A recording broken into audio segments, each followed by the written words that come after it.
ಶರಣರ ಬಗ್ಗೆ ಎಲ್ಲ ಬಹಳ ಅದ್ಭುತವಾಗಿ ಹೇಳಕತ್ತೀರಿ. ಆದ್ರೆ ನಮ್ಮ ಸಮಾಜ ಬಹಳ ಹಾಳಾಗಕತ್ತದ. ಎದರಿಂದ ಹಾಳಾಗಕತ್ತದ ಅಂದ್ರ ಚಟ ಮಾಡೋದ್ರಿಂದ ಹಾಳಾಗಕತ್ತದ. ಅದ್ರ ಬಗ್ಗೆ ಒಂದಿಷ್ಟು ಮಾತುಗಳನ್ನು ಹೇಳ್ರಿ ಅಂದ್ರು. ಅವಾಗ ನಾನು ವಿಚಾರ ಮಾಡಿದೆ, ಮಹಾತ್ಮರ ಚರಿತ್ರೆ ಏನ್ ಹೇಳಿದ್ರೆ ಮಹಾತ್ಮರ ಚರಿತ್ರೆ ಮಾತ್ರ ಗೊತ್ತಾಗ್ತದ. ಆದ್ರೆ ಚಟ ಮಾಡೋದ್ರಿಂದ ಏನೆಲ್ಲ ಪರಿಣಾಮಗಳಾಗ್ತವೆ ಅಂದ್ರೆ ಬಹಳ ನೀವು ತಾಯಂದ್ರ ಗಂಭೀರವಾಗಿ ಕೇಳಬೇಕು ಈ ವಿಷಯವನ್ನ.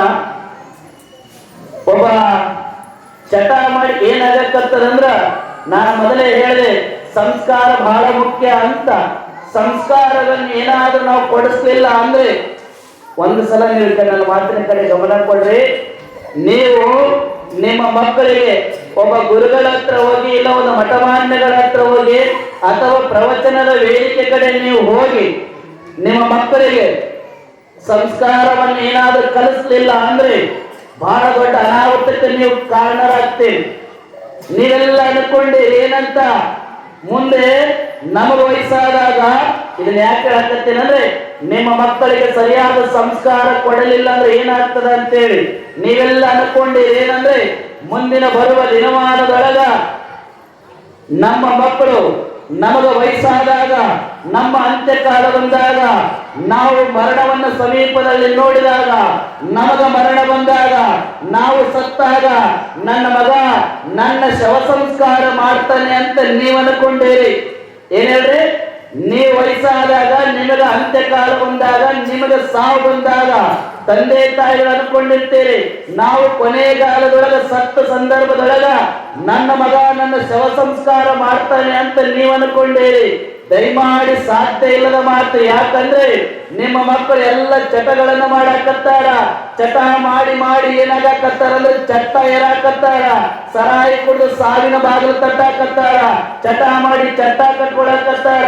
ಅಂತವರೆಲ್ಲ ನಿಮ್ಮ ಶವ ಸಂಸ್ಕಾರ ಮಾಡ್ತಾರ ಅನ್ನೋದು ಹಗಲಗನಸಾಗ್ಯದ. ದಯಮಾಡಿ ನಿಮ್ಮ ಮಕ್ಕಳಿಗೆ ಚಟವನ್ನ ಬಿಡಿಸ್ರಿ. ಯಾಕಂದ್ರೆ ನೀವೆಲ್ಲ ಅನ್ಕೊಂಡಿರಲ್ಲ ಕೊನೆಯ ಸಮಯದೊಳಗ ಶವ ಸಂಸ್ಕಾರ ನಮ್ಮ ಮಕ್ಕಳು ಮಾಡ್ತಾರೆ ಅಂತೇಳಿ. ಅವ್ರು ಈಗ ಚಟ ಮಾಡಕ್ಕಂತಂದ್ರ ನೀವು ಅವರು ನಿಮ್ಮ ಶವ ಸಂಸ್ಕಾರ ಮಾಡಲ್ಲ, ನೀವೇ ಅವರ ಶವ ಸಂಸ್ಕಾರ ಮಾಡುವ ಪ್ರಸಂಗ ಬರ್ತದೆ. ಯಾಕಂದ್ರ ಕುಡಿದು ಕುಡಿದು ಕಿಡ್ನಿ ಫೇಲ್ ಆಗ್ತಾವ, ಕುಡಿದು ಕುಡಿದು ಕಿಡ್ನಿ ಹೋಗ್ತಾವ. ಇಲ್ಲಾಂದ್ರ ಏನಾದ್ರೂ ಚಟಗಳನ್ನ ಮಾಡಿ ಕ್ಯಾನ್ಸರ್ ಬರ್ಸ್ಕೊಂಡು ಅವು ಕೂಡ ಸತ್ತು ಹೋಗ್ತಾವ.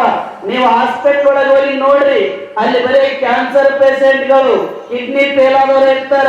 ಅವ್ರೇನು 60-70 ವಯಸ್ಸಾದವ್ರು ಕಿಡ್ನಿ ಫೇಲ್ ಆಗಿಲ್ಲ. ಬರೀ 25, 30, 40 ವರ್ಷದ ಒಳಗಿನ ಯುವಕರೇ ಕಿಡ್ನಿ ಫೇಲ್ ಮಾಡ್ಕೊಂಡಾರ. ಅವರೇ ಅಲ್ಲೆಲ್ಲ ಕ್ಯಾನ್ಸರ್ ಪೇಷಂಟ್ಗಳಾಗಿ ಮಲಗ್ಯಾರ. ಯಾಕಂದ್ರ ಅವ್ರು ಚಟಗಳನ್ನು ಮಾಡಕತ್ತಾರ. ಒಂದು ಸಲ ನಾವು ಯೋಚನೆ ಮಾಡ್ಬೇಕಲ್ಲ, ಮನೆಯೊಳಗ ತಂದೆ ತಾಯಿಗಳು ಎದ್ರ ಸಂಬಂಧ ದುಡಿಯಾಕತ್ತಾರ. ಈ ಚಟಗಳ ಬಗ್ಗೆ ಹೇಳೋಕ್ಕಿಂತ ಒಂದು ನಿಮಗೆ ಉದಾಹರಣೆ ಕೊಡ್ತೀನಿ. ಜೀವಂತವಾಗಿ ನಡೆದಂತ ಘಟನೆ ಅದು. 4 ಮಂದಿ ಅವರೆಲ್ಲರೂ ಕೂಡ ಜೀವಂತವಾಗಿ ಭೂಮಿ ಮೇಲೆ ಅದಾರ, ಅನ್ನಕತ್ತಾರ. ಮತ್ತ ಮ್ಯಾಗ ಮಕ್ಕೋಣ ಹೋಗ್ಯ, ಅವ ಮ್ಯಾಗ ಮಕ್ಕೋಣ ಅನ್ನವಲ್ಲ ಅಂದ್ರೆ ಹೋಗ್ಯ, ಎಲ್ಲಿ ಹೋಗ್ಯ? ಏನಂತಿರೋದು ಸತ್ತು ನಿಮ್ಮ ಅತ್ತಿಗಳು ಬೇಕಿರ್ತೀವಿ ಯಾವಾಗ ಮ್ಯಾಗ ಹೋಗತ್ತಂತೆ. ಅವ ಅಂದ ಇವೆಲ್ಲ ಜೀವಂತವಾಗಿ ಅದಾವ, ಇದು ಮ್ಯಾಗ ಮಕ್ಕೊಂಡಿದ್ದು ಸತ್ತು ಮ್ಯಾಗ ಹೋಗಿ ಅದಕ್ಕೆ ಅನುಭವ. ನೀವ್ ಅನ್ಬೋದು ಅಜ್ಜಾರ ಅವ್ರು ಶ್ರೀರಾಮ್ ಅನ್ನಾಕು, ಅವ್ರ ಹೆಣ ಹೊತ್ಕೊಂಡು ಹೋಗಕ್ಕೋ, ಅದು ಅಲ್ಲಾರ್ದಕ್ಕೋ ಅಜ್ಜ ಮೊಮ್ಮದನ್ನು ನಮಗೆ ಯಾಕೆ ಹೇಳಾಕತ್ತೀರಿ? ಸಂಬಂಧ ಇಲ್ಲ, ಸೂತ್ರ ಇಲ್ಲ, ನಮಗೆ ಯಾಕೆ ಇದನ್ನ ಹೇಳಾಕತ್ತೀರಿ ಅಂತ ನೀವು ಅನ್ಕೋಬಹುದು. ಇದು ನಿಮಗೆ ಯಾಕೆ ಹೇಳಾಕತ್ತೀನಿ ಅಂದ್ರೆ, ಈಗ ನಾನು ಶರಣಾರ್ಥಿ ಅಂದಾಗ ಯಾರ ಕೈ ಮುಗಿದು ಶರಣಾರ್ಥಿ ಅಂತ ನೀವೆಲ್ಲರೂ ಕಬ್ಬೇನೊಳಗೆ ಜೀವಂತ ಇದ್ದಂಗ ಅಲ್ಲಾರ್ದರು ನೀವು